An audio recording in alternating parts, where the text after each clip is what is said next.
funding forum. I would say a few words about the intent of our I2 work.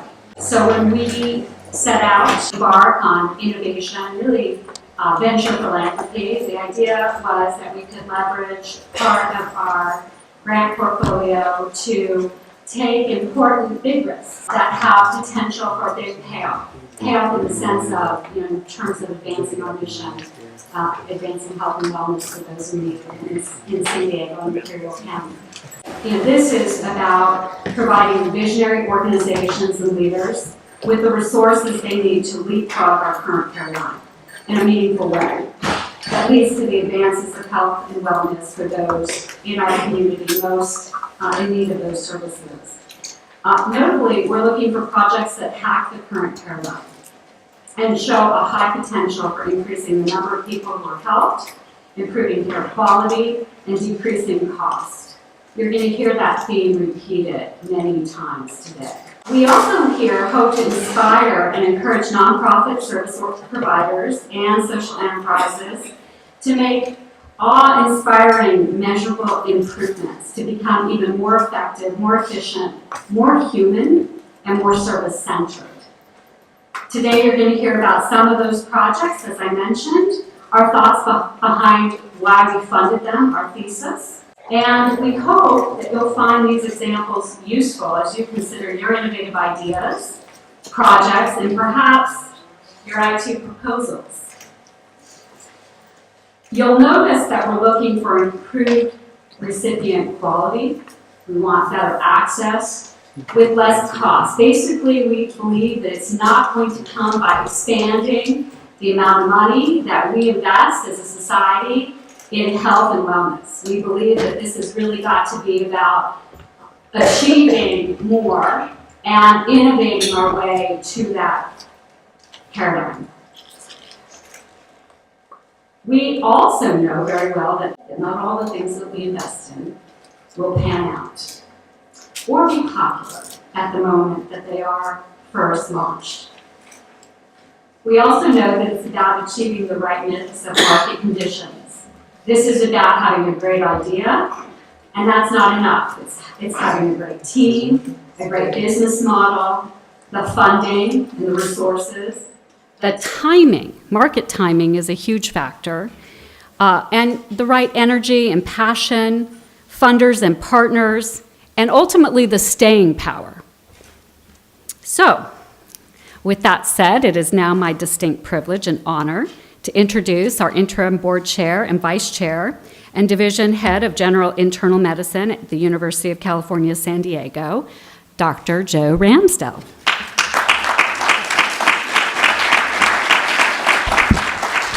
Thank you, Elizabeth. Just a couple thoughts as we kick off. Innovation is a gamble. You expect to lose some as much as you expect to win some. It's a gamble that a new idea will work better than the current idea. That's basically an experiment, a scientific experiment. And like any good scientific experiment, when you do a good innovation, you learn no matter whether it succeeds or fails in its primary goal. And what we're going to be doing this morning is listening to some of our experiments. We'll hear what they won, what they lost, but most of all, we'll learn together. So I'm very much looking forward to the rest of the morning's presentations and our discussions. Encourage everybody to join in. This is a group session.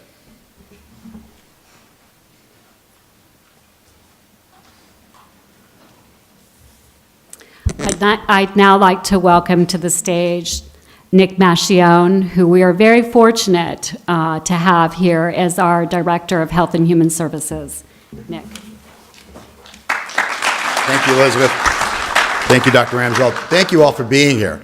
I don't know about you, but I was kind of awestruck coming in, looking at the posters of the type of disruptive innovation that the Alliance Healthcare Foundation has funded and the lives that they've improved. And that's why I'm here, to support the work that we, the I innovation, is the you innovation, is the us innovation, are doing. Let me just share with you that Elizabeth talked about visionary. So visionary leadership is seeing what everyone is seeing, but doing what no one is doing at the cost of mockery by the present for the betterment of the future. Ladies and gentlemen, we are going down mockery lane, and if you are doing disruptive innovation, which is what Joe and Elizabeth just said they were looking for, that is driving improving lives and managing and doing better on cost, that is going to be disruptive. And in government, we do organized innovation. I have to, when I contract every year with $525 million, sweat it out thinking about, is this going to work? Is this going to work? The opportunity here this morning and what this funding presents is something remarkable, because philanthropy through Alliance is asking a different question. They're asking, if this works, would it matter? If this works, would it matter? That's disruptive innovation. You're going to hear about these, I call 5 factors of success in terms of disruptive innovation. They're going to seek solutions, right? They're going to seek solutions. They're going to select ideas, and the ideas are going to come from you all. They're going to support these ideas, not only with money, but their time, their effort, and all of us coming together to make this successful. And then we're going to scan, measure our success. And lastly, scale up. How do we take these bright ideas and great ideas and support the ecosystem of health and wellness, which we call, as you all know, let's take a quiz, Live Well San Diego. For the visitors, livewellsd.org. For those of you here, hopefully you are many of you members, you know we are on this social movement of achieving health and wellness for every 3.3 million residents and visitors of San Diego. And we can't do that alone with organized innovation. So when we bring the power of organized innovation with disruptive innovation, we can get to the audaciousness of helping all San Diegans live well. And to that, I am so eager to support those that get selected as we make a difference in improving lives. Thank you.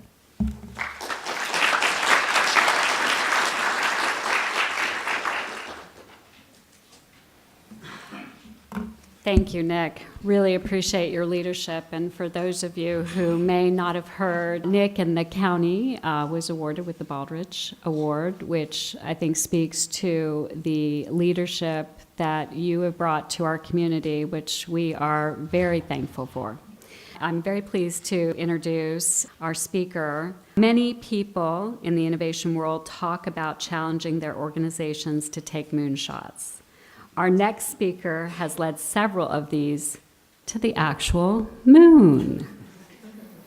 Greg Marianak is co-founder, secretary, and director of X Prize Foundation, and faculty member at Singularity University, where he chairs the energy and space tracks.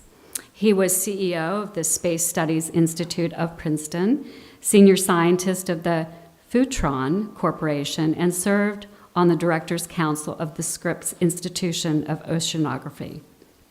He received the Space Frontiers Foundation's Vision to Reality Award for starting the lunar prospector team that found ice on the poles of the moon. He received Russia's Tsiolkovsky Medal for his work on the use of the energy and material resources of free space. His book, Fearless Experiments with Microcomputers, was published in 2017, and I just ordered it. And he is the only person I know with a moon base named after him in a science fiction story. Greg is with us to discuss how the convergence of exponential technologies will set us on the path to solve our global grand challenges and enable us to shift from an era of scarcity to one of abundance, where we're able to meet people's basic human needs, sustain and improve the quality of life, and mitigate future risks. Please join me in welcoming Greg to the stage.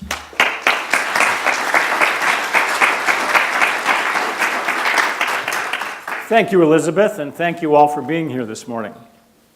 In the space business, we have a concept called launch window. If you're trying to match up with the space station and you're taking off from Cape Kennedy, Cape Canaveral, you've got to launch at a very particular time when the space station is in the same inclination as you. And if you miss it, you might have to wait half a day. If you're going to the moon and you miss your launch window, you might have to wait 2 weeks or even a month.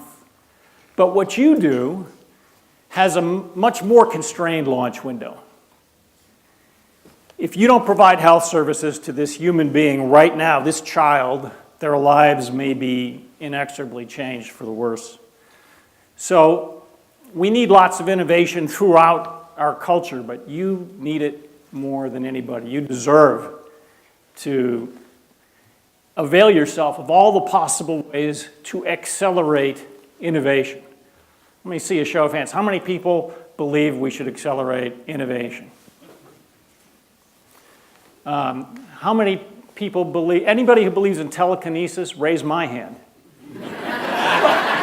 There's at least one. Of course, we're seeing innovation, in the healthcare field. This one caught my eye in Harvard Business Review about how Apple is putting together a de facto coalition to share medical records, which is a very big deal. But we need more, and we need it more rapidly. And fundamentally, innovation is a race against time. How can we get more innovation accomplished per unit time? So I'm going to suggest to you 3 techniques, 3 verbs actually, that you might employ to think about accelerating innovation. The first one is surf. Somehow when I think of San Diego, this came to mind. Surf what? Surf the exponentially changing trends in technology that are happening. And of course, this is the easy one because everybody's doing this anyway to some degree. And what do we mean by exponential? We mean rapid doubling times compared with a relatively straight line thing. And our brains are wired to see straight line linear change when in fact right now we're enmeshed in multiple exponential change. And people started waking up to this around the Second World War when we started having really large-scale mass production of things like airplanes, like one of these every few hours, for example. And the concept is that the more you do something, the better you get at it. That's called the learning curve. And the best and most well-known example of the learning curve is named after the guy in the middle of those 3. The triumvirate of people that studied Intel. The guy in the middle is Moore, Gordon Moore of the Intel Corporation. And he made an observation that in integrated circuits, the number of transistors per circuit was doubling every 18 months. And that was his observation. And it has now acquired the name Moore's Law. Nobody is more, I think, bemused by that than Gordon Moore himself. The interesting thing, though, is that expectation of continuing the doubling of goodness in those circuits has continued, and nobody wants to be the person who fails to meet that expectation. And we will probably see it continue for a long time. It'll stop being in silicon, it'll be optical and other things, but that is continuing.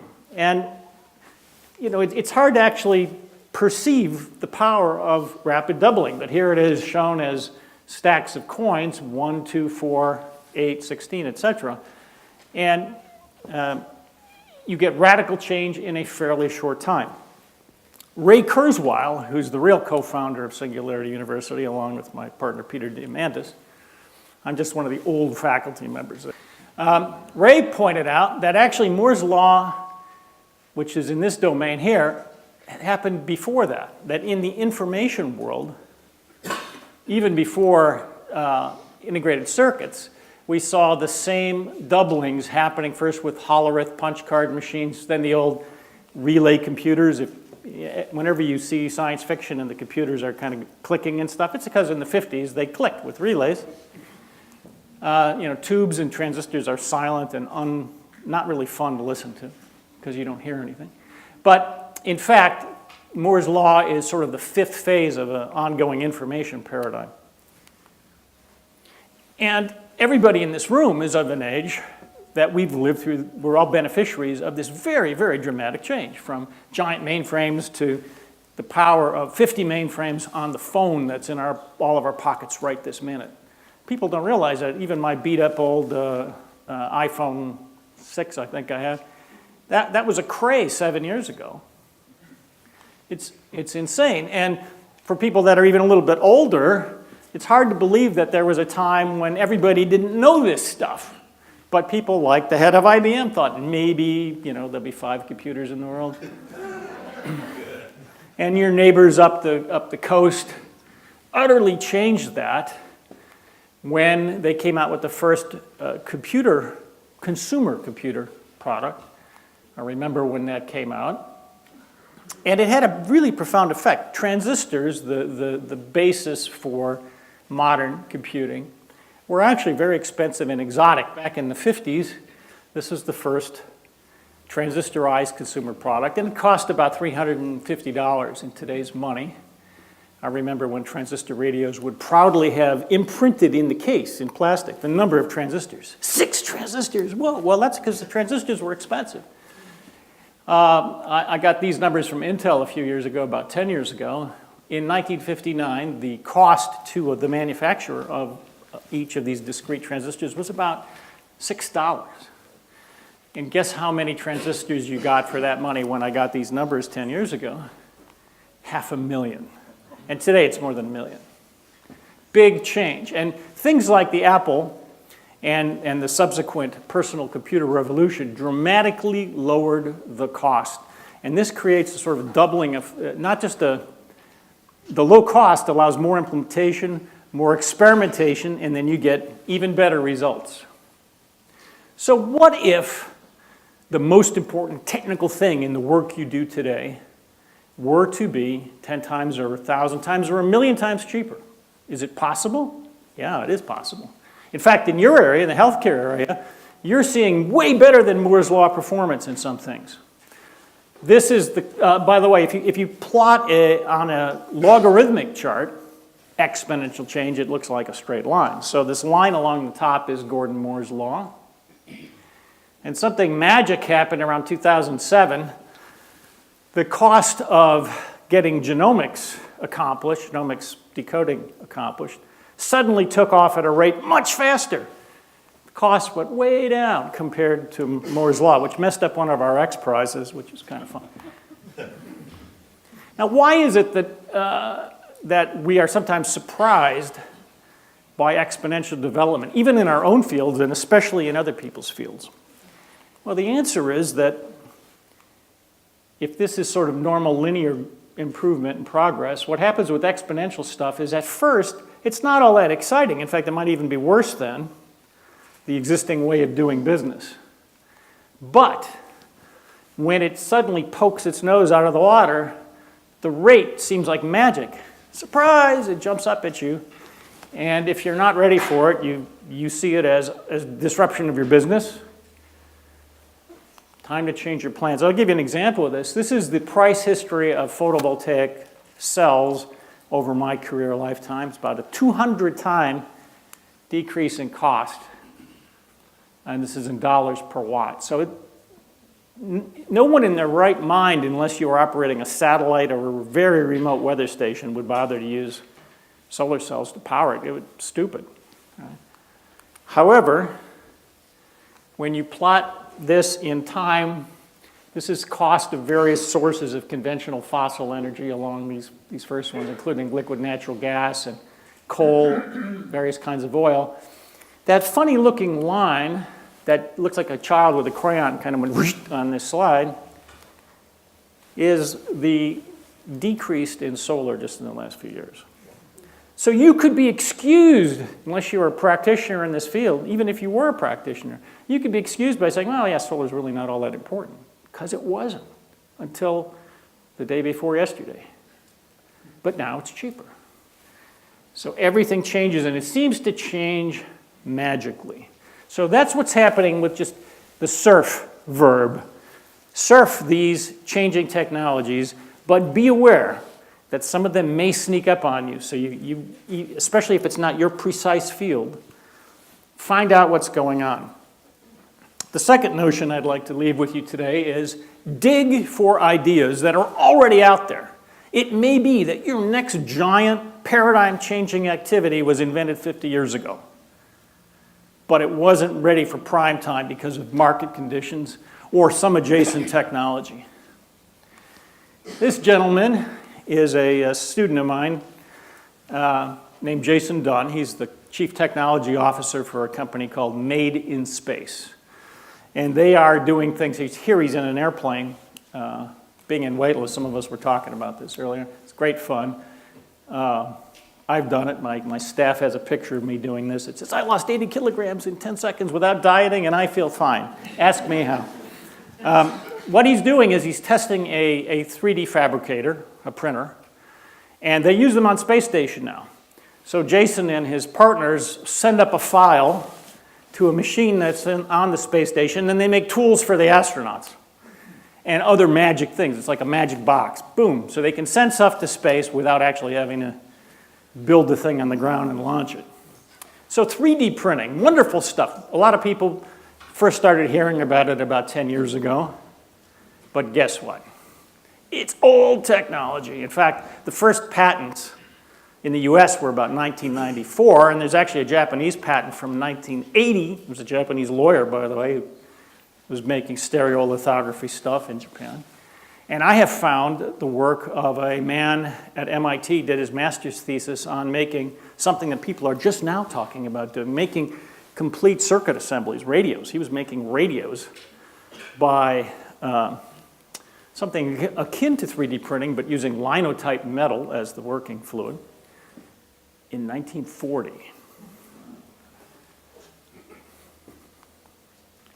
So dig for sleeper technologies and ideas that are out there waiting already for you. They're on the shelf someplace.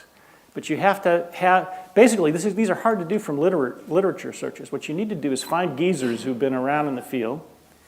And this has happened to DARPA lots of times recently. I know DARPA is thinking about doing some hypersonics research, and they're looking at the cost of building a hypersonic wind tunnel, and then they find out that there's a 85-year-old guy from McDonnell Douglas Corporation who has the files on when they did that stuff in 1967. So this stuff exists, but you've got to dig for it. I'll give you an example. This is a 1970s illustration of a 1960s idea. Rockets today, you all know what rockets look like. You've got some big tank of fuel, and you burn that fuel to make it hot, and when it gets hot, it comes out the back end, and whoosh, up you go. Well, what if you were not limited to the energy contained in the chemistry of what you throw out the back end? That's what this idea shows. You've got some lasers on the ground, and you're hitting the rocket's a big tank of water or alcohol or some other cheap stuff, and whoosh, it is maybe 1,000 times cheaper than what we do today. Well, this idea has been around forever in the space business, more than 60 years. It's only now starting to be done. This is Professor Lake Mirabeau at Rensselaer Polytechnic with what he calls a light craft. And these are actual pictures of, time-lapse pictures of a pulse laser propelling this is his daughter holding one of the small working models that they're launching in White Sands. I flew right over this on the way to see you folks. And this will lead to hyper-Uber, where I want to go see my kid in Japan. I go out to the parking lot, punch the button, this lands. 50 minutes later, I'm in central Japan. We know how to do it today. The technology to do it essentially exists. Now, we need some big implementations to make it happen, but it can happen. So there are dramatic, paradigm-changing technologies out there if you're willing to dig. But the big one is ignite your own revolution. You know better than anybody else what changes are necessary if you want to have a big branching point, if you want to change the world, and then figure out how to make those changes happen. I'll give you some examples. We're all accustomed now to being able to go to an airport, get on a plane, and be on the other side of the world in the same day. It's not even considered exotic anymore. And that's largely because of this event. In 1927, with the help of artisans just down the street here in the fish canning district, Charles Lindbergh, young airmail pilot based in Missouri, where I presently live, changed the way everyone in the universe, at least in the known universe, thought about flying. Within a year of his New York to Paris flight, the number of pilots in America triples. The number of airplanes licensed in America goes up fourfold. And here's the amazing number. The number of people buying commercial tickets in this country within 18 months of his flight went up 30-fold. He flipped everybody's bit flip switch about innovation. So, in comparison with the even super dramatic exponential curve, there's something that's faster. And that's when you change everyone's belief instantly. That's a step change. Happens rarely. But actually, if you look at history, there are sequential step changes that actually drive some of these curves. So if you like the fact that you could be on the other side of the planet in the same day, thank this man. Not the tall guy, this guy. Who is that? That's the reason that Lindbergh made his 1927 flight. That's Raymond Ortigue. Raymond Ortigue was a Frenchman. He was a French shepherd boy, and his grandma said, you know what, there's a lot more opportunity in America. And as a teenager, he came to the United States, started working as a busboy in a hotel, the Brevoort Hotel in Manhattan, wound up owning that hotel and another hotel. And he wrote a one-sentence, one-paragraph note to the Aero Club of America, which is the reason we can all be on the other side of the planet on the same day, and that's the note he wrote. He offered a prize of $25,000 in 1919, and nobody won that prize. It was offered for 5 years, so he extended it for another 5 years. And it was won by Charles Lindbergh. And I just found this the other day when I was putting this talk together. This is something that Christie's auctioned. It was a map of Lindbergh's flight path compared to the sea lanes of the Atlantic route. And Lindbergh did some notes on it and signed it, and I don't remember what it sold for. But that was very exotic. He was the first person to ever fly that exact path. Well, this is a typical day. This was generated by the web about 4 days ago of what was going on a day. And you can see that in terms of transoceanic paths, it's the most populated path. But these are real flights on an average day.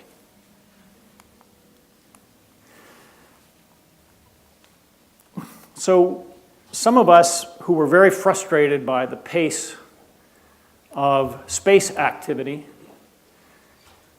and the reason we're frustrated is that we understand that the Earth is an island surrounded by an ocean of energy and material resources in space. So we're not in a zero-sum game, even though that's what people tell us. People like the Club of Rome who say your kids will have less than you and their kids will have less than them and we'll have a more regimented world, more totalitarian. Baloney! Because they refuse to accept the fact that we're surrounded by, it's not a zero-sum game now. All our energy comes from our handy-dandy star, 8 light minutes away. Anyway, the problem is, how do you get the cost down of getting out of the Earth's deep gravity well to get out into free space so you can use that energy and material resources to benefit the Earth? So how could we ignite a completely different way of spaceflight? So we started asking ourselves questions. What if we could get the cost of getting out of the Earth's gravity well down by 10 or 100 or 1,000 times? What if there were markets completely different than the telecommunications market, which is the principal one even today? And the big one is, what if we could get new players in the game? Because everybody knew that only governments could do spaceflight. And that was the killer that was stopping us in our industry. And it led to this chicken and egg problem. And look for chicken and egg problems. They're a good sign that you could do something about it. The chicken and egg problem in our case was space flight's too expensive because we don't do enough of it. It's a market problem. Well, why don't we do enough of it? because it's too expensive. So how do you break that cycle? It's hard. Well, we chose to do it by taking a page from history, the Lindbergh saga, and offering an Orteig Prize-like prize, which we called the X Prize. We called it X Prize because we didn't have a sponsor yet. So, it was sort of an algebraic term. By the time we did have sponsors, they liked the name. Apparently, because it's in every marketing school everywhere, they talk about brand X. I don't know. It has actually become a brand. So we offered this cool trophy and $10 million to the first private team that would fly a 3-person ship to space altitude and repeat that feat within 2 weeks. And we had no idea what would happen. We thought it would be easy to raise the money, the $10 million, because we didn't have it when we suggested we were. We were honest about that, but actually nobody asked us. They just assumed we had the money. We thought it would be easy to raise the money and hard to find teams, and we had it exactly bass-ackwards. By the time we were done, we had 26 teams in 7 different countries. We had no idea which technology would be used to win. In fact, it turned out to be this one down in the corner here. We didn't know, and we didn't care. We're technology agnostic. We just want the solution. And this turned out to be the solution. This is Brian Binney standing on Spaceship One. And Spaceship One here shown with its tail feathers bent up, which automatically orients it for reentry, which is a very cool thing. In fact, they won another prize, the Collier Trophy, which is the highest award in sort of aviation design for this innovation. And this is what it looked like when he touched down at Mojave Airport in 2004 on the second of 2 space flights in the campaign to win the X Prize. And this is actually us giving $10 million to Paul Allen, who scarcely needs it, but Paul funded Burt Rutan to create a company called Mojave Aerospace Ventures. Actually, Burt is a famous airplane designer, head of Scaled Composites at the time. And this is my partner, on the end, Peter Diamandis over there. And this is Bob Weiss, whose scientific documentaries you are familiar with if you've seen the Blues Brothers of the Naked Gun. He's actually,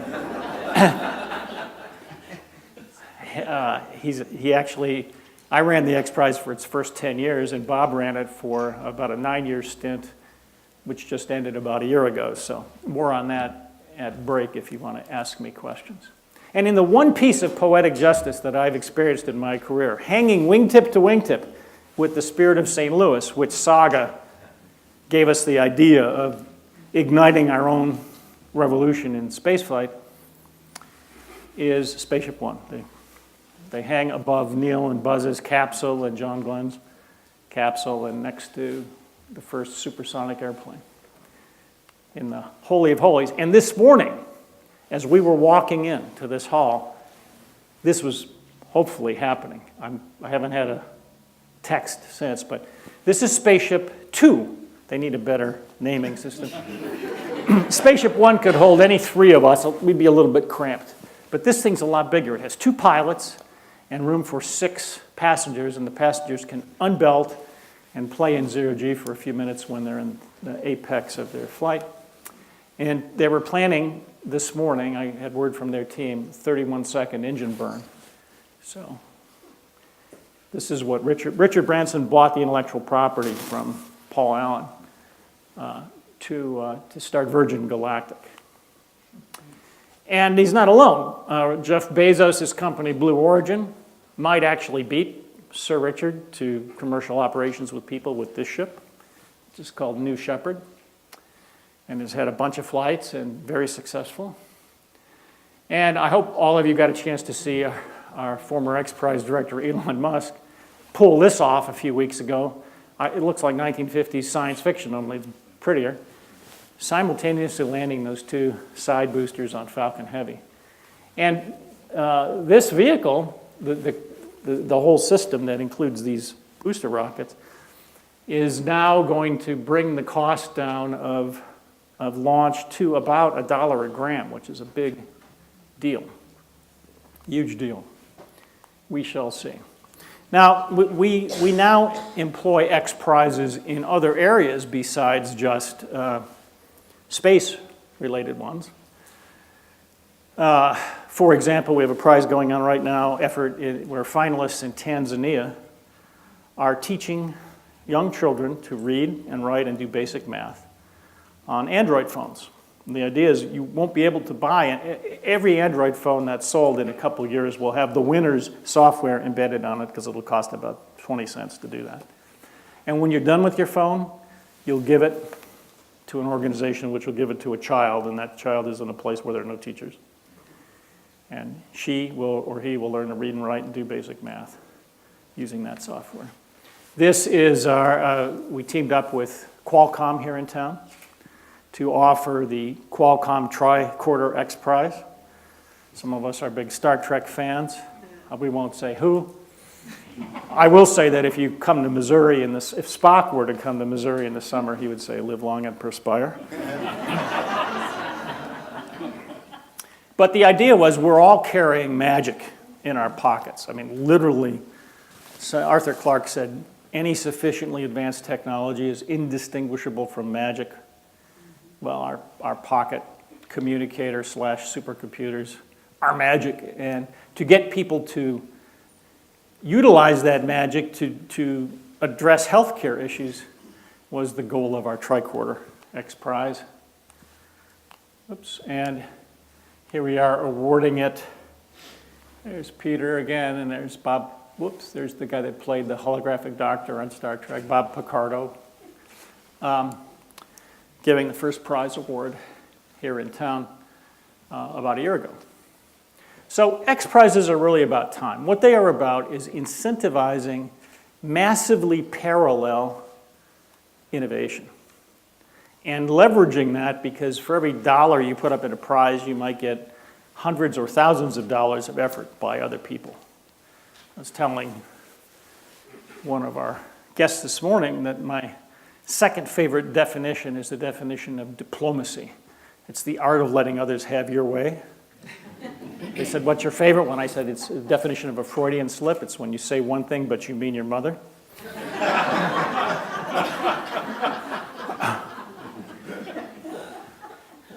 But getting others to have your way, and your way is to provide health care here in your community. There are many people that will help you with your task if you provide the proper incentives. And the incentive might be nothing more than to say, here's a tough challenge. We dare you to solve it. It doesn't have to have a big money. The reason our first prize was $10 million was because nobody knew who Peter Diamandis and Greg Marinak were, so we had to give some money. We had to get some money. That was harder. So let's review those 3 verbs that I promised you. Surf. Surf the innovations not just in your field, but in adjacent fields. And that's hard to do because the speed of progress in those adjacent fields, even in your own field, may be hard to detect. So find the best people who know exactly what's going on at the boundaries of knowledge and get that data from them. Dig. Don't forget to do archaeology, because some of those ideas, ones that might transform what you're trying to do right now, may already exist, may have existed for 50 years. And the most powerful of all is ignite. Do it yourself. Figure out what needs to be done. And that's not so easy. That's actually a difficult thing to do. So here's a starter for you. Ask yourself the question, what would happen if, fill in the blank, your main obstacle, process, whatever, were many times less expensive? And be particularly alert for areas where there is a chicken and egg problem, where there's a myth, a belief, especially one that you know is truly a myth, that's preventing revolutionary change in the delivery of something of your critical services. And then this is the hard part. Figure out what's the smallest demonstration that if it happens, everybody will then believe that things are different. What's the equivalent of your New York to Paris flight or your Ansari X Prize flight to space? That if it takes place, then everybody will say, oh, of course. commercial companies can supply the space station. That's what happened with X Prize. That's why Elon was successful, because his company was just barely hanging on because there's not a very big satellite launching market at the time.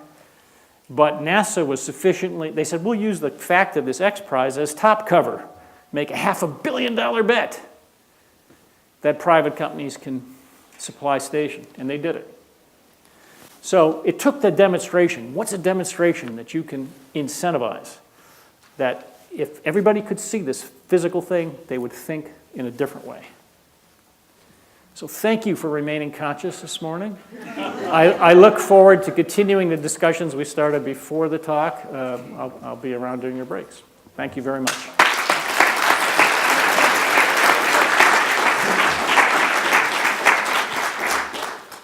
Please join me in welcoming Renato and Chris to the stage. And then we'll also have the trustees, Dr. Hood, Don Jones, Atul Patel, and Jeffrey Willman.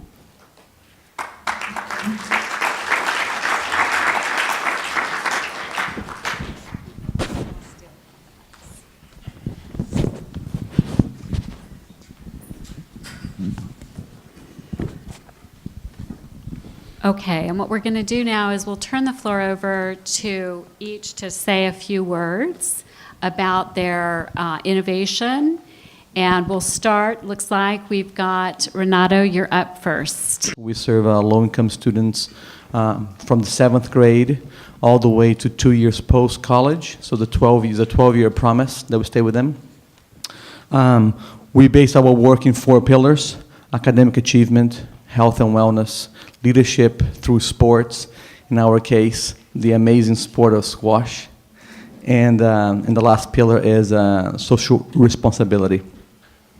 We have 100% graduation rates to college, over $5 million in scholarships in all those students that are in college or post-college, and a fun fact, 13 national titles in squash. We are building our new facility in Southeast San Diego. Currently, we serve 107 students, and with the new facility, we'll be serving over 1,000 students.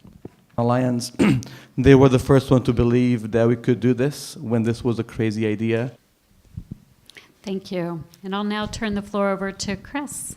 Good morning, everyone. I'm Chris Megason. I'm the co-founder at Solutions for Change. We've been around for about 19 years. So our mission is to solve family homelessness, one family, one community at a time. So I'd like to say that we're in the business of transformation. We equip families with the skills, knowledge, and resources they need to go from being stuck in homelessness, dependent on the public good, and we transform them over 1,000 days. Then we unleash them back into the community as healthy, employed, and productive, involved citizens in our community. So transformation requires that we go deep, but yet we know, many of us here know, that we're operating in a society that is operationalized around surface transactions, has almost kind of created the unintended consequences of what we see at Solutions for Change is kind of systematized codependency. So in order for us to operate in that environment, we have to be disruptive, and as Nick said, we put ourselves in a position where we get mocked. So when I came up with this idea of Solutions Farms, trailblazing the region's largest aquaponic farming operation, people were like, you're going to do what, and what's up with the fish, and how does this thing work? And so Solutions Farms does just that. So we are now the largest aquaponic farming operation in the Western United States. Our residents are going through our Solutions University program, get up, suit up, and show up. They go work the state-of-the-art futuristic farm. We grow organic certified food. And the kids who were eating junk food and all that before coming to Solutions are now eating the best food they could eat, and we're selling the food into the school districts up in North County, and thousands of kids are eating certified organic food in our schools. So what's our theory?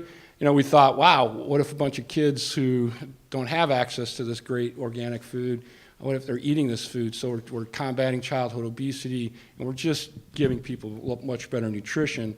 But the thing that gets me really excited is that we're involving the homeless in purpose-driven innovation that serves for the sake of others. And somehow we've got this idea that these folks just can't serve for the sake of others, but we're actually doing that, and we're flipping a switch in their heads that inspires them to go from users of the public good to being involved and contributing in the public good. And that's the big switch that we think that this farm helps us do. You know, as a social entrepreneur, we're creating a mission-driven impact. Thank you. Okay, so I'm going to kick off our panel by asking a couple of our trustees to speak to each of these projects and then also bounce some questions to our fearless leaders here from the two organizations.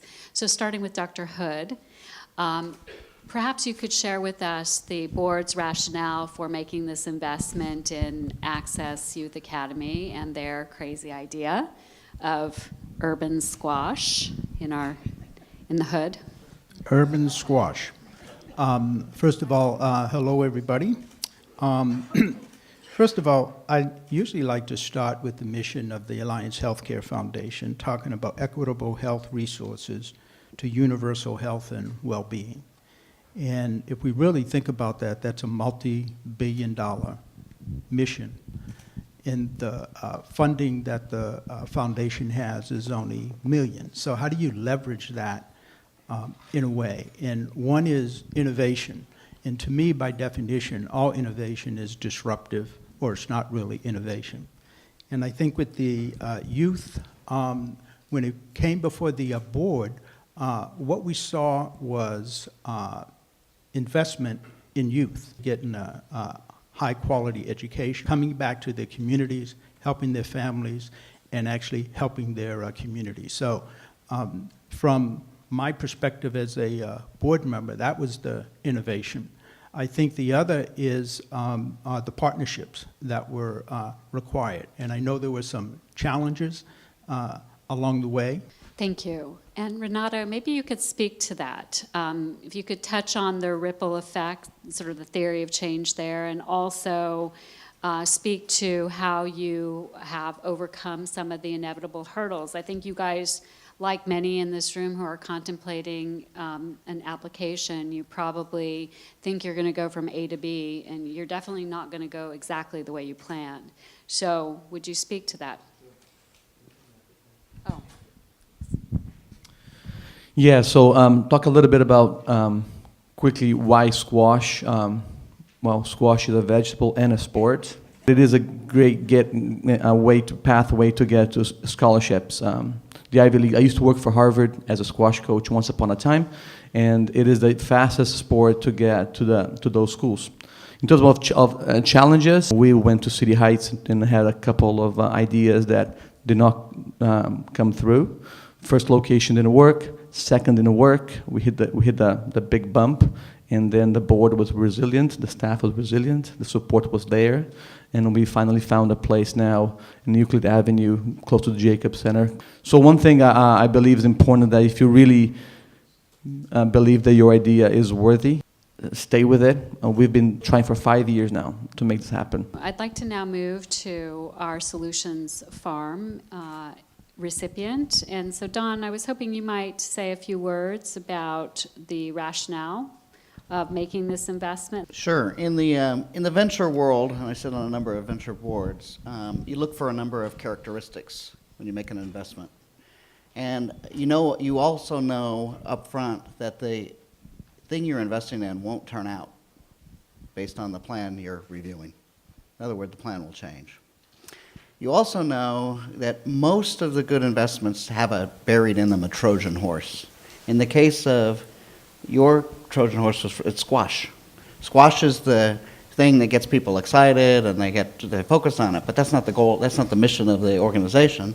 The mission of the organization is completely different.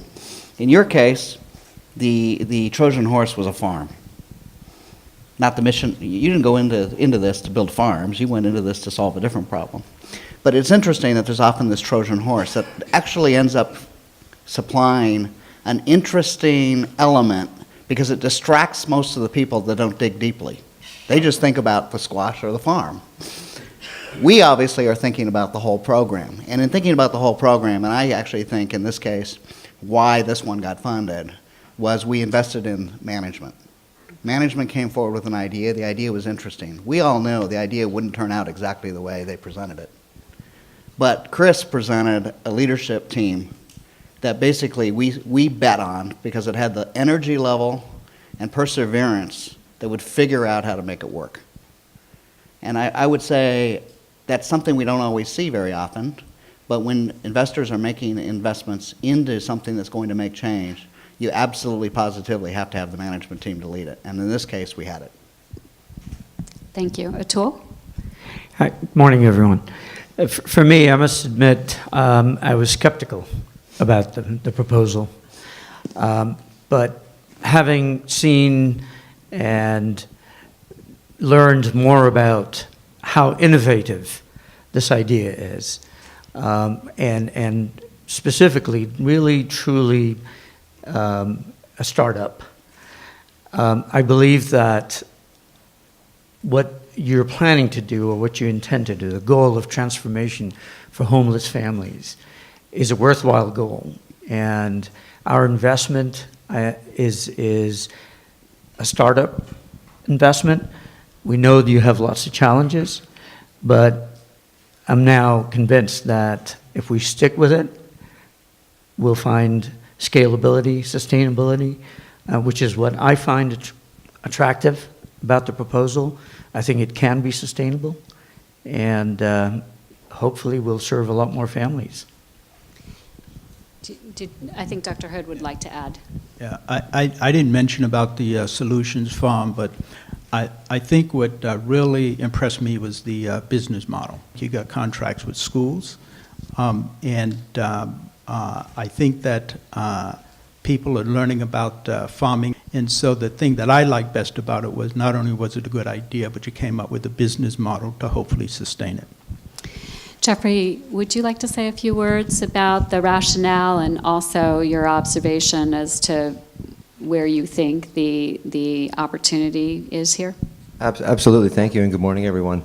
You might think farming or squash is way outside the healthcare spectrum and improving the health of the community, and in particular those I call on the fringe. But it really it starts with a couple of core principles, and that is family health. We actually had a heavy debate on the impact that children's behavior change and improvement would have on the family, and actually felt that might have a stronger influence in the entire family's development and growth over a period of time, more so than trying to impact the behavior of parents, which is often where the focus is as the responsible parties in a family. And so family health is a huge part of our community's health. The other message you'll hear consistently throughout the day, I believe, is that philanthropic or a nonprofit organization is just like an entrepreneur. So I'd just like to say I think our collective interest is to help find those ideas and foster them. Some of that is just funding, but a bigger part of the funding for us is finding partnerships and supporting the idea to make sure that those ideas come to fruition and have the impact in the community that you want to see. When we think about these investments, particularly the farm and also Access Youth Academy, I know a lot of folks have said, well, gosh, do just fund technology innovation. And these are really poignant examples of not funding purely technology innovation. We're also, though, thinking about how these organizations, again, transform the status quo. We're not just interested in making investments in organizations that are perpetrating the status quo, but they're actually, hopefully, if our thesis and the value prop really proves out, hopefully we get a lot of kids that went to school, really great schools, and all their siblings and the community and all those people see that, and now that changes their paradigm, and we've fostered hope, which maybe to get to the Ignite, if we change the belief structure, do we change what's possible in those communities? That's another sort of element of the theory of change that we were trying to develop. And then, as I think about Solutions Farm, we recognize that the very best thing that you guys could aspire to is to not need foundation money, really. I know that's sort of a different message, but we look at this investment as a way to lift you and hopefully get you sustainable. And both of these projects had that element in them. And so that made them, again, access quality, better quality, and hacking the cost. And with that, I will thank our first panel. And I'll now ask our second panel to please join us.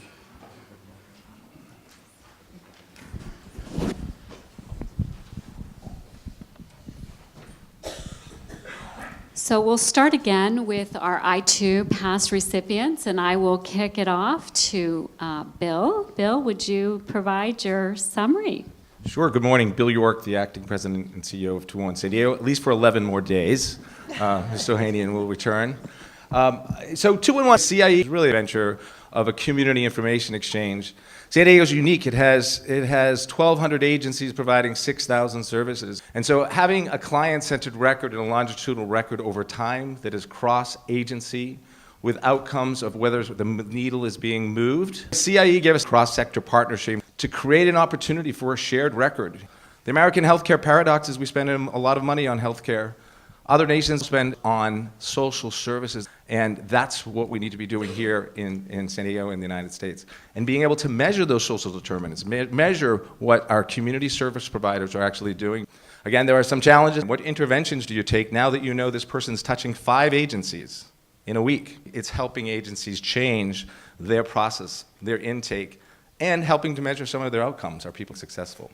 Alliance Healthcare believed in that. Thank you, Bill. And I'll now turn it over to our next guest. I'm the Chief Program Officer for Interfaith Community Services, one of the largest nonprofit multi-service agencies in North County. Our idea actually came from a simple and humble beginning from people that we were serving not being able to get into residential treatment or get into treatment services because they were not clean and sober. We wanted to provide detox services. We wanted to really live that Live Well San Diego model. Our original proposal was to work out a funding model where we worked with our federally qualified health centers to be able to embrace our clients and provide those supportive services that we're experts at. I think one of the biggest pieces is behavioral services and primary care. Integrated care is also about providing those social supports and being able to really make sure that no one falls through the crack. And that's something that we're in the process of building. And we've had some challenges. Some of our challenges are making sure that we can support that model long term. Interfaith is a pretty innovative and determined place. And we've been working really collaboratively to find some workarounds that still maintain the integrity of the program that we submitted to Alliance Healthcare Foundation. Thank you very much. And with that, I'm actually going to just go in order and ask the trustees to speak to the 2 initiatives and whatever you might want to articulate for our audience. Okay. Good morning. I'm Julie Howell. I'm a member of the program committee at Alliance Healthcare Foundation, relatively new member the last 2 years, invited by a longtime colleague, Dr. Joe Ramsdell, to my left. And I'm also the Senior Health Policy Advisor for the County of San Diego Health and Human Services. My privilege to work with Nick Mascione. I've brought to the program committee expertise across the health and human services. It's been my privilege within HHSA and Alliance to have worked particularly with 211 and CIE and see the innovation that it is bringing in the bidirectional communication with this very complex group of people who particularly need the social services. We're focused particularly on the homeless population and the homeless population that has serious mental illness as well as physical illness issues, and the innovation that's happening both within the county and through the partnership with 211 CIE is really advancing the field. Funding models are changing so dramatically. The Affordable Care Act and the expansion of the Medi-Cal population has been just a blessing for 800,000 people in San Diego who previously were not covered. But that's brought its own challenges in terms of financing. Now we're going to have an organized drug delivery system, long needed. Thank you, Julie. Dr. Ramsdell. Thanks, Julie. So I'm going to take a few minutes to talk to the people out there who are thinking about applying and use both the CIE and the interfaith as examples of different things that I think the board went through in the decision. Our mission has always been to stimulate and nurture innovation. And when we fund a project, it's not a typical giving a grant and wishing you well. So it's important to have a good concept when you bring your idea and recognize that, for better or for worse, I think everybody who is up here explaining how receiving the award has touched them will admit that you've kind of got a partner when you receive the initiative. For Interfaith, the idea was one that had been around for a while, the importance of social determinants, the benefits of integrated care in terms of addiction and other issues. Not a particularly unique idea. What was unique there was the management and the passion, much like Solution Farms and some others that you've heard from. Both of these programs affect people in different ways. CIE is a technical but also social systems program. So you don't really track it directly to a face. On the other hand, Interfaith, Solution Farms, and especially the squash courts, you can relate to an individual and a face. The last point I want to make, I promise, is timing. Because a lot of the reasons that some of the projects take longer than you think is they're either ahead of the game or we need to educate and develop allies going forward. So think about this when you make an application. The board will be thinking about that when we look at them. Thank you. Don? I think both of these examples represent entities that took advantage of their core competencies at the very heart. And essentially the innovation came layered on top of a very strong set of core competencies. So they stepped back from their mission their immediate mission, the one they would have told you this is what we do, and said, what are we actually good at? Now let's layer on the innovative idea, and then let's make the argument that our core competencies allow us the credibility to actually do that idea. And I think both of these organizations did exactly that. Thank you. Jeffrey? A couple of points I'd like to add. With regard to the 211 CIE combination or affiliation, I believe medical home is not a physician's office or a practice, it's where people live, and that's social services, that's how they live. And so I think the social information and being able to access that across platforms, I think is critically important, and so it's exciting to see that move forward. With regard to Interfaith, what sold me on the investment was that the team had already considered sustainability, so they had come to us with contracts with the jails and other hospitals for overflow for detox. So you have to keep those things in mind as you develop your business idea, just as if it were your own business as it is, whether it be a for-profit or a nonprofit mission. Thank you very much. We're going to go ahead and wrap up this panel. Okay, so we're now ready for our third panel. I'm delighted to have here with us Dr. Sarah Brown and Barbara Mandel. Thank you. I will turn it over to our guests to provide a short overview of the project and some of the details about where we are right now. Hi, my name is Dr. Sarah Brown. I'm at UCSD, and Alliance Healthcare were brave enough to fund an initiative we put in to use a new ingestible sensor that could track whether you took your medications or not. People who get tuberculosis in this community and in every community are the poorest. And it is difficult to actually get initiatives like this funded. What we did is took a brand new technology and we built a coalition between private enterprise, academia, public health, and philanthropy.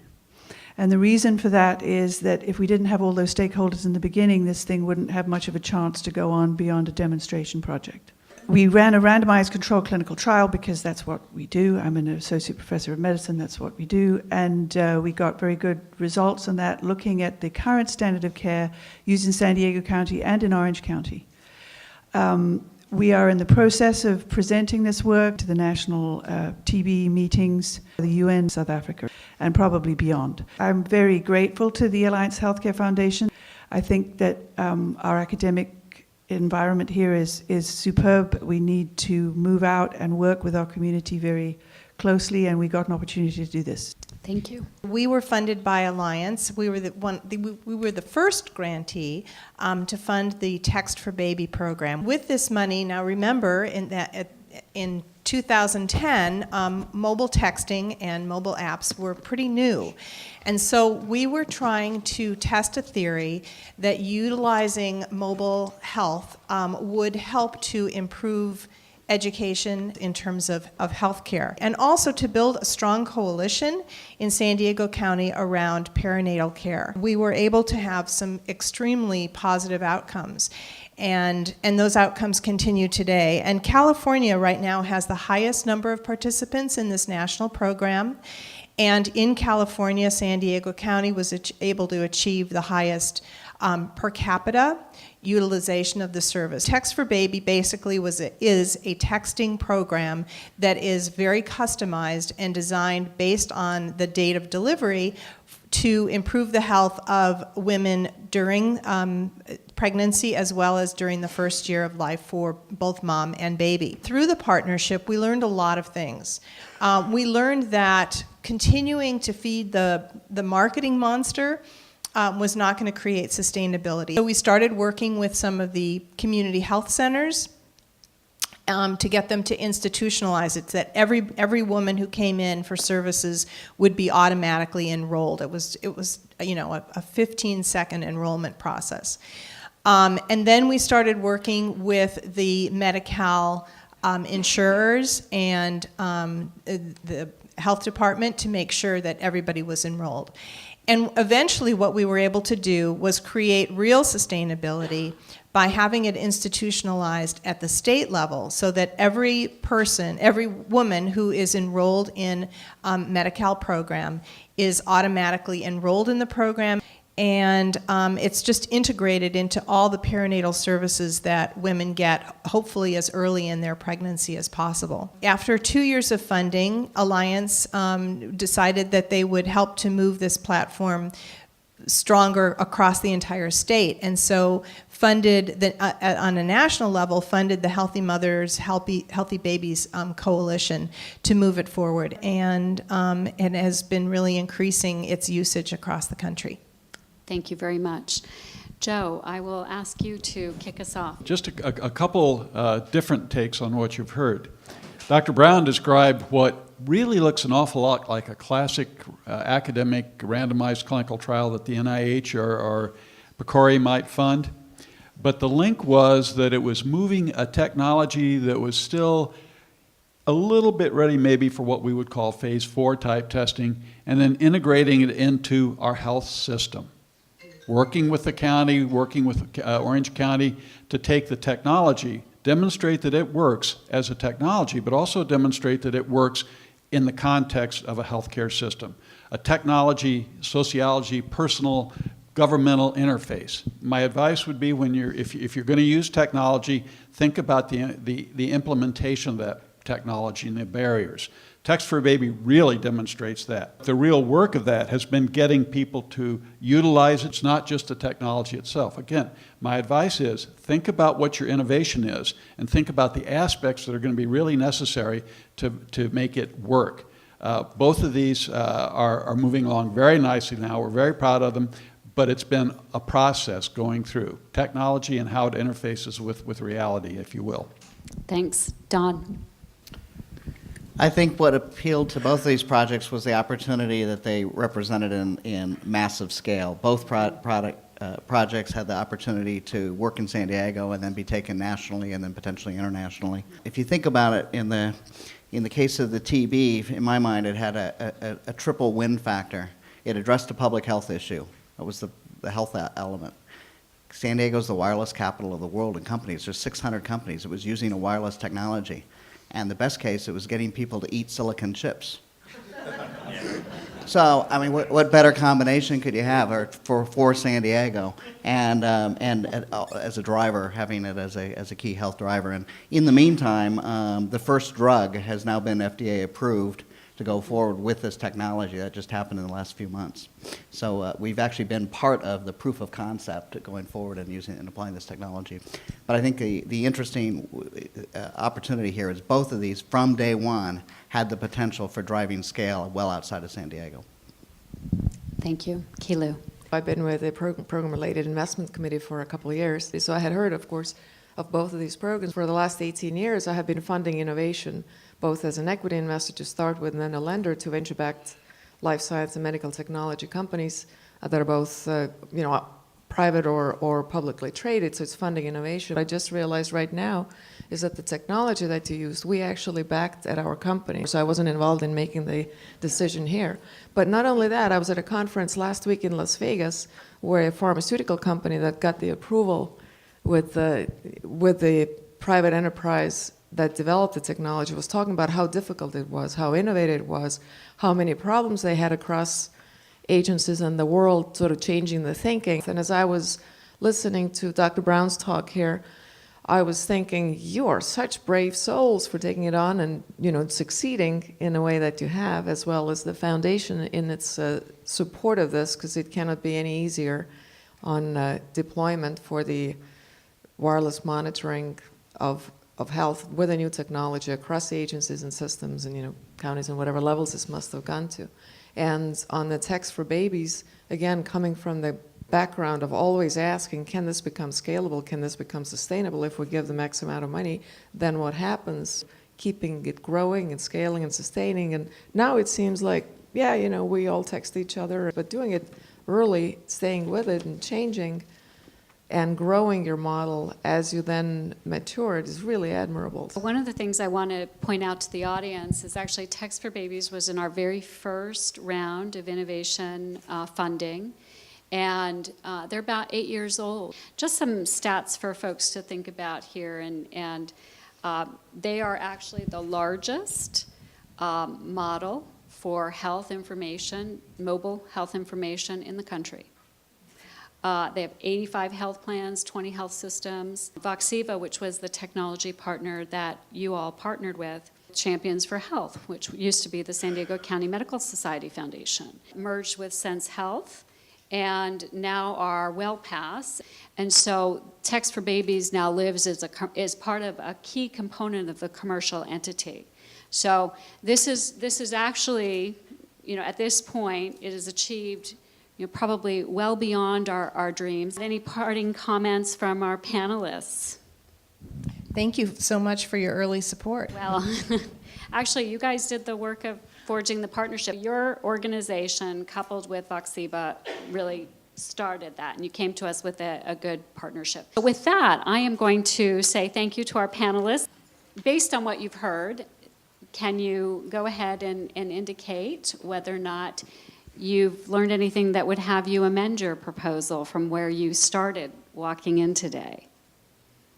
We'll give folks a minute to just answer. What's great is that you guys are seeing that it's really about systems change, and that's exactly what we want to do to get. So it's good to see. And while that's happening, actually, I just want to share with you, just in the spirit of sort of Alliance's founding pool. Many of you may not know our origin story, but Alliance was actually started by some great, crazy innovators that had this wild idea to create the first PPO, Preferred Provider Organization in the country.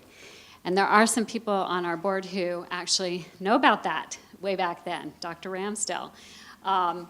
And actually in 7 years' time, they took this crazy idea that initially had some initial support from the Robert Wood Johnson Foundation, and in 7 years built an organization that gave rise to the pool of funds that exist here today, $83 million to start. We've been able to provide resources into the community. I think it's fitting that this particular initiative follows that.